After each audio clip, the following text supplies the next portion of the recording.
Welcome all to Off the Cuff with Namrita, and hope you all are having a wonderful Sunday morning. And today we will be talking about an impressionable mind. So, listeners, do you know what you were doing when you were at a tender age of 9 or 10? For me, I think I was only eating, sleeping, doing my work, and playing, and that's all. Today, I have an incredible guest who's authored 4 books at the age of 10.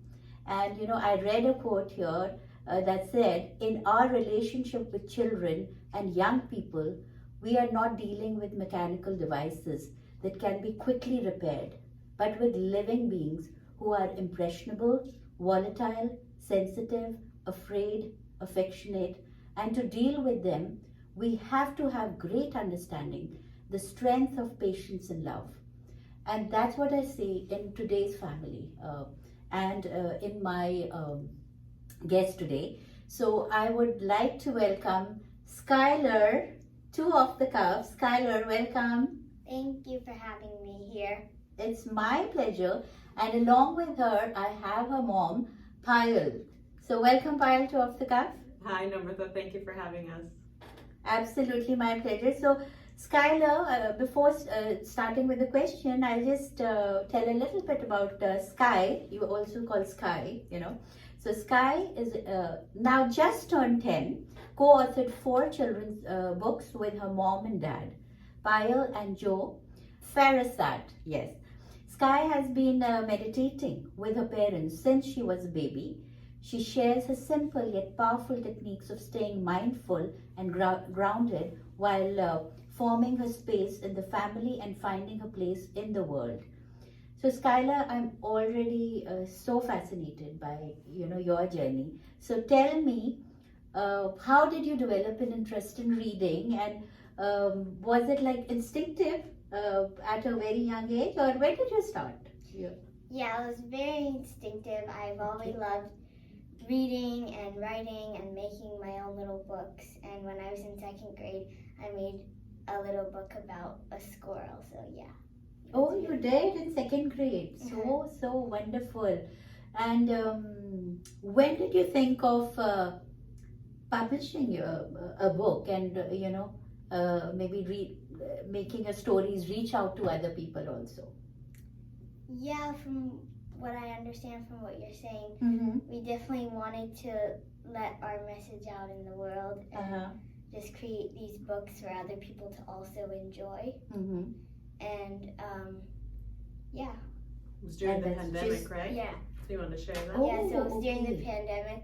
Okay. We started on the So Many Ways to Be Family. Okay. And yeah, my dad had already started that. And then we just kind of picked it up and started finishing it, and then got the illustrations, and then we decided we should publish it. Oh, and that is so amazing, and I have checked out her books here. Can you share one or 2 books with the viewers here? Oh, this is a lovely book in family, and like I said in her introduction, she is already very mindful and is meditating at this very young age. So tell me, Skylar, how has mindfulness helped you at this age, and what have you learned from that? Yeah, it really helps me when I'm not feeling well or when I'm stressed to just calm down. Okay. Just take a moment to relax and just be myself. And how do you practice mindfulness? Well, occasionally here and now I'll do like a meditation, and I'll just make my own meditation depending on what I feel like. So, okay. And that involves breathing. Yes. Breathing in and breathing out, and just being calm and peaceful in your own space. Yeah. Should we try one now? Oh, okay. I'd love to. Yes. Okay. Yeah. So we're gonna do the box breathing meditation. Okay. So what you start by is you close your eyes if you want to. Okay. And then you inhale for a count of 4. Okay. Then you hold for a count of 4. Exhale for a count of 4. And then you hold for a count of 4. Inhale for a count of 4. Exhale, hold for a count of 4. And then exhale for a count of 4. And then you can keep going, or you can lead into something else. And that's just a quick meditation I always do. Wow, this is the first time I'm getting meditation techniques from a 10-year-old. And yeah, you always feel better because I do meditate whichever possible way I can. It's all about breathing, and it's so wonderful to see that you've started at such an early age. That is so amazing. So tell us now that you are, you've authored these 4 books, and the little bit I saw on the, about the books was that, they are around family, they are about diversity, they are about inclusiveness, and so tell us how, and it's wonderful to see at that your age, you're thinking about all of this. So would you like to share some books, and tell us more about what diversity means to you? It's a big word for even adults. So tell us. Yeah, well, everyone has different, speaks different languages, different colors. Okay. And may have different accents, but we're all human and we all breathe and we all come from the same place. So that's what I think. Wonderful answer. I have to say, and yeah, so I know, could you share another book? Okay, Me and the Universe. Yeah, so this one's Me and the Universe. Okay, and what is it about? You can open a page and tell. Well, this one is about affirmations, so fun affirmations for kids that they can say to themselves. Yeah, and this says, I am unlimited in every way, and the universe is my playground. And look at the lovely illustrations here. And you can, get these books. Payel, can you chime in now? Where can people absolutely. get the book? So all of these books are available under her pen name, which is Sky and Fan. Okay. And they are available globally through Amazon. They're also available online at bookstores like Barnes & Nobles, as well as online on Target and Walmart. So if you have gift cards lying around, or if you would like to get a gift for a child in your life, or someone who loves books and loves reading, they're available on Amazon as well as in major retailers online. Okay. And I see that the entire family is involved with, in publishing these books. So Payel, could you tell the listeners, how did you go about it, and how do you go about as a family to, decide that this is what we are going to publish? And a little bit about the self-publishing, that you did with these books. Yes, of course. As you can imagine, publishing a book or writing a book can feel and sound so daunting, right? Yes. The last person that I know in my family, who she's taken inspiration from, who's been a published author, is my grandfather, which is now her great-grandfather. Okay. And so, we just thought that let's try it, let's see what we can do. Yes. It felt so daunting that we almost gave up many times because it's complicated, it's a long process, it can be expensive. And of course, as you may know, the traditional publishing model is actually very scary because you lose much control over the creative process because you're working with a publisher who has their vision of what they want you to put out. And so we tried something totally different.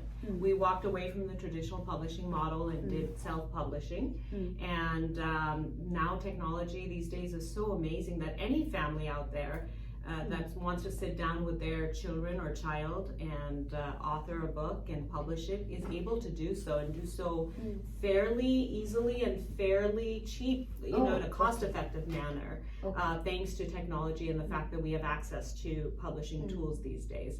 So we just tried it because we wanted to first see if we could just do an ebook, and that would have been a big accomplishment for Skyler.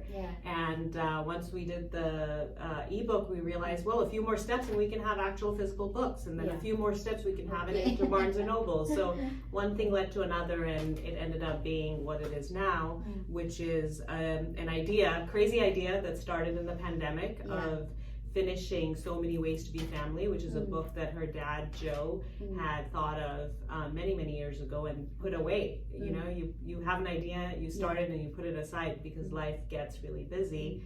And so we picked it up during the pandemic when we were at home and there was the lockdowns, and we finished that, and that crazy idea turned into these four books. These 4 books. And how did you feel when your first book was published then? Oh, it felt so good. It felt amazing that it was accomplished and it was done. And the world could look at our message. Wow, what a huge accomplishment at your age, I'll say. And you know, kudos to the parents for you know, supporting you and loving you, and that's all family is all about, right?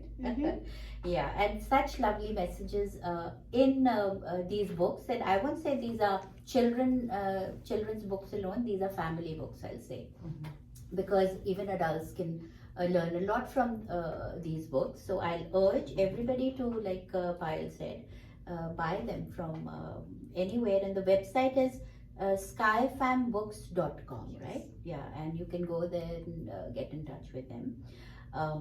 So Payel, one more thing, you also, your family is also a mixed family, as you said, you know.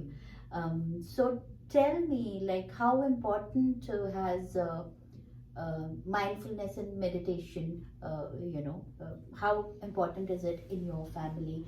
And So I grew up in India, and of course we grew up around yoga and meditation, but we didn't really start practicing myself until life got stressful in corporate America, right? So you're in your 20s and 30s and you're working really hard, and so we started you know, our meditation practice actually to de-stress ourselves and to counteract some of the regular stresses of a busy life.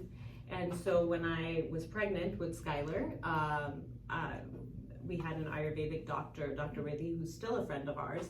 She recommended Garb Sanskar because I was working almost 80 hours a week. I was traveling all over the country for meetings and conferences. So it was a very busy pregnancy.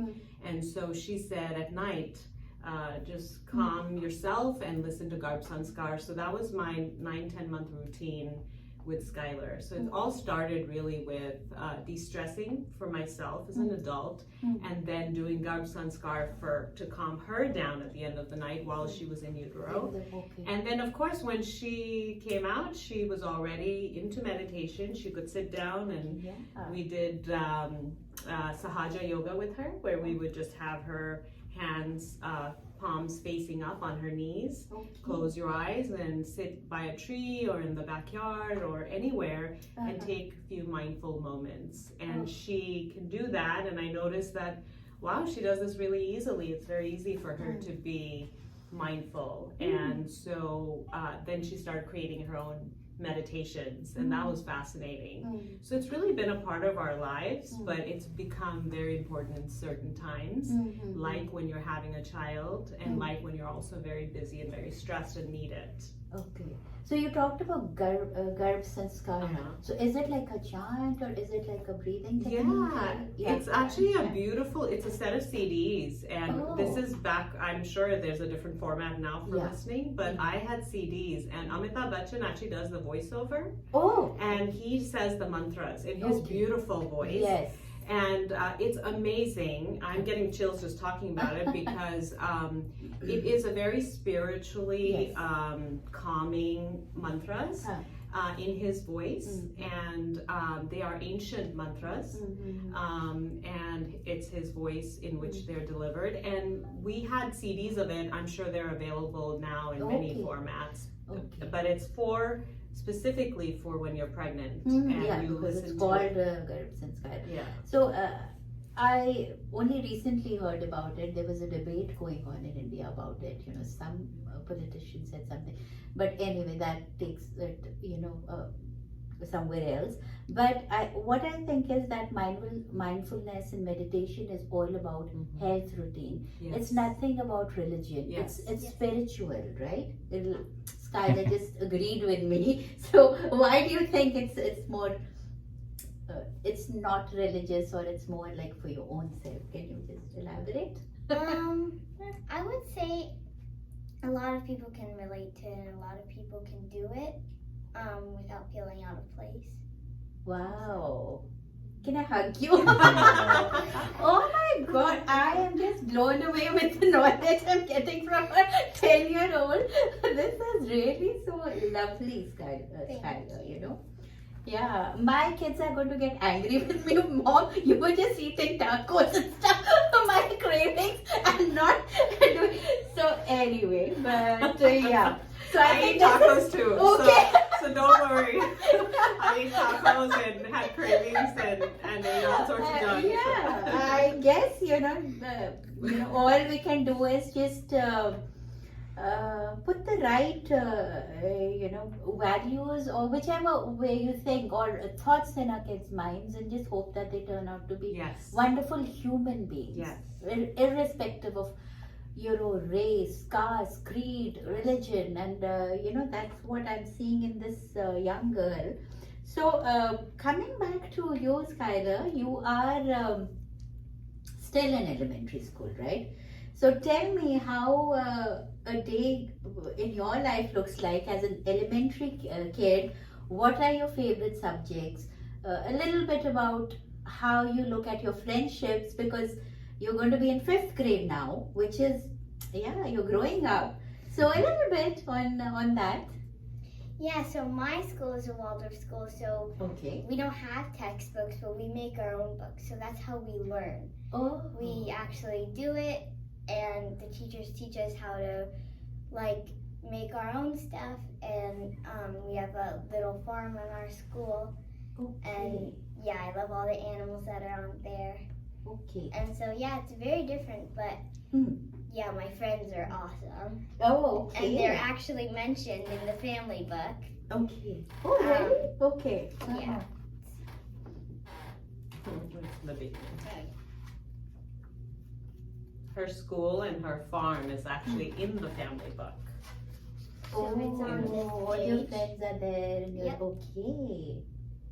So lovely. So it's a different kind of school, I'll say, then, where Yeah, it's more.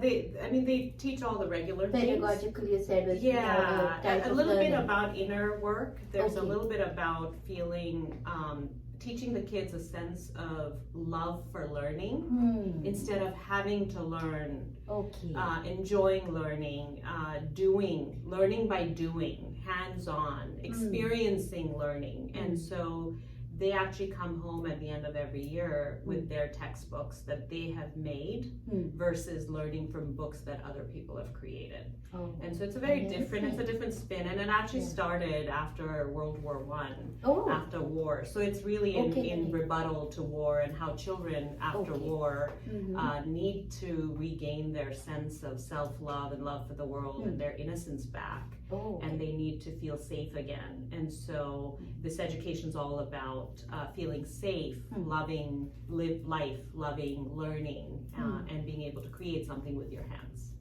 Wow, that is amazing. So I guess all the subjects must be your favorite, because you are creating the content of what you learn.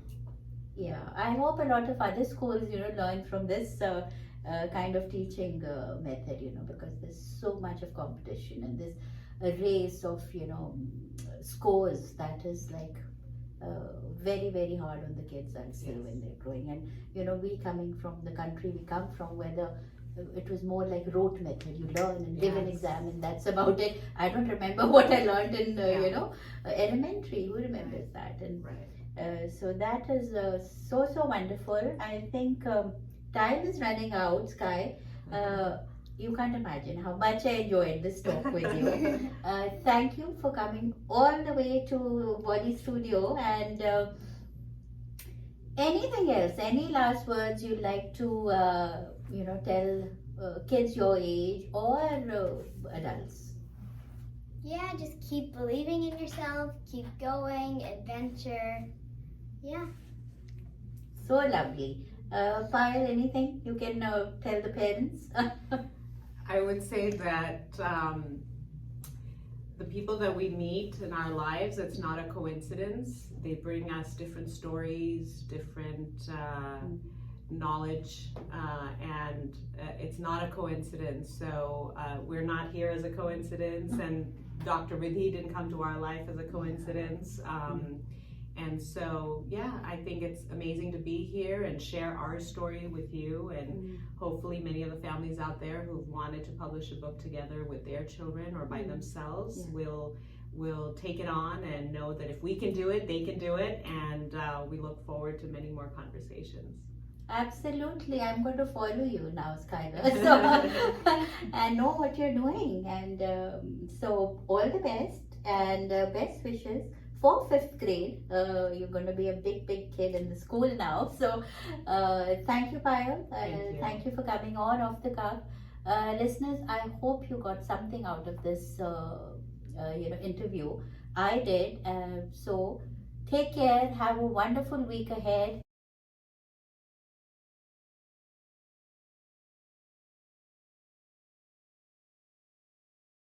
Shosha is a creative Indian restaurant located in the heart of Silicon Valley. Shosha is a woman-owned business that serves traditional Indian flavors assimilated with molecular gastronomy techniques. The best Indian bar with happy hours in the Bay Area serves handcrafted drinks inspired by flavors from India with modern craft cocktails that are presented in unique ways. Shosha is a modern take on traditional Indian cuisine. We specialize in corporate luncheon, anniversary celebrations, birthday parties, and catering. Do check us out for a memorable modern Indian dining experience. Shosha is located at 141 South Murphy Avenue in Sunnyvale, California.